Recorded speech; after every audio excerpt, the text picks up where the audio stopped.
পোনপ্ৰথমে মোৰ চেনেল আসামৰ লৰালৈ স্বাগতম জনাইছোঁ।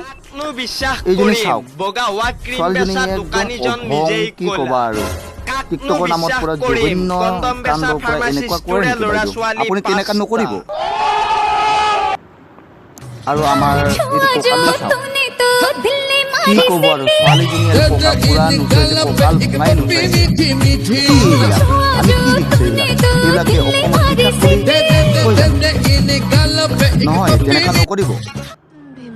আৰু এইজনী ছোৱালীজনী চাওক, অসভ্য নীলাজ, এইবিলাক কি কৰিছে? যদি টিকটক যদি বনাব আছে ভালদৰে বনাওক আপোনালোকে।